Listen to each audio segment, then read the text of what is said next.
What is going on, ladies and gentlemen? Monkey Flop here, and today I wanted to talk about PlayStation Network refunds for digital games and subscription-based services. Now, I've gotten a lot of questions how to get refunds, so I figured I'd go ahead and make a video and discuss that here today. Now, Sony does have a pretty strict, policy when it comes to actually giving refunds. They're pretty strict. If you, let's say if you pre-order a game, you have up until 14 days before that game is released in order to get a full refund for it. So keep that in mind when you're pre-ordering games. I actually don't recommend pre-ordering games if you don't know if you're gonna actually like it. Maybe you're really hyped for the game's announcement and you just want to pre-order it, but then later on you figure you don't want it.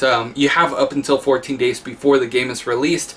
After that, Sony's policy is really strict on that. Nevertheless, you can always contact Sony support and see if they can investigate a little bit further.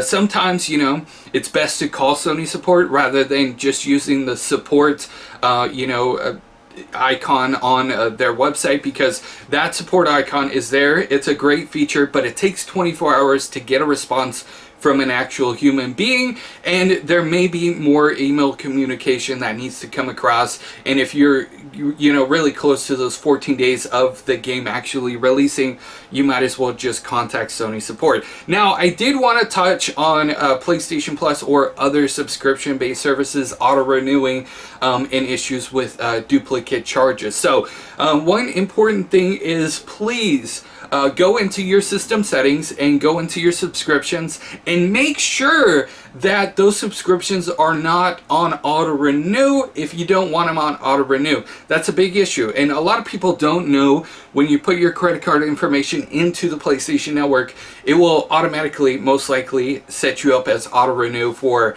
the next year, or if you're paying month to month, the next month. So keep that in mind and make sure you guys are paying attention to that. Now, Sony has had an issue with double charging, and I wanted to address that really quickly because I was actually affected by this a couple of years back.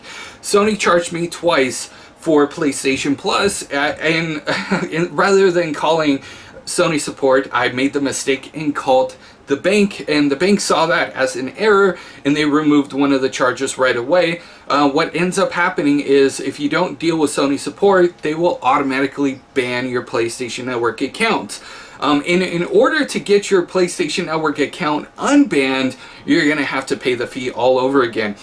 So let me just go ahead and tell you my experience and what exactly happened. So PlayStation Plus automatically renewed, and I forgot I had it on auto renew, but it billed me twice. I called the bank reversed it, and then my PlayStation Network got banned. I called Sony support, and they said, unfortunately, you should have contacted us first, because the PlayStation Network detects it as some sort of scam, and what you're going to actually have to do for the system to recognize it is pay the fee again, and then we'll reimburse you with PlayStation Network credit. And I'm just like, what? PlayStation Network credit? I don't want to be charged for this, and I want to be able to use what I paid for.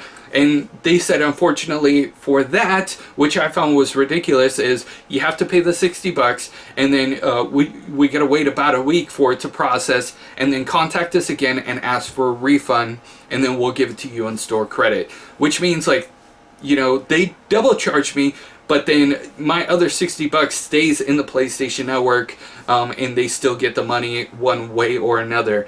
That's kind of ridiculous. So to save yourself the headache, just make sure you don't have auto renew on. Now let's go ahead and talk about digital games, because let's face it, there's a lot of digital games out there, and if you buy it from a retail store, you have the possibility to exchange it. But with digital content and Sony's strict refund policy, that's honestly not a really good option. There are people out there that just genuinely don't like the game and don't want to pay for it, and they want a refund, and I totally get that. I totally understand that. But one thing that you have to understand is Sony with digital games and refunds are really strict. So a couple of things that you could do if you're running into issues with digital games. Let's say you have issues with a PlayStation game not being playable at all, what you can do is you can call Sony support and say, hey, listen,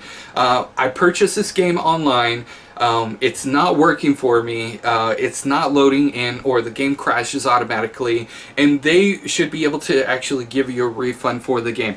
If the game is not working, or if the game crashes a lot when you're playing it, of course they're going to want to go through troubleshooting steps with your PlayStation 4. You have to go through all of that stuff, but that's one way that you can get your money back if your PlayStation game is not working the way it's supposed to be. You know, by all means, they should be able to give you a refund. I hope that answered a lot of people's questions about refunds. I know it kind of sucks, and Sony's policy is really, really strict.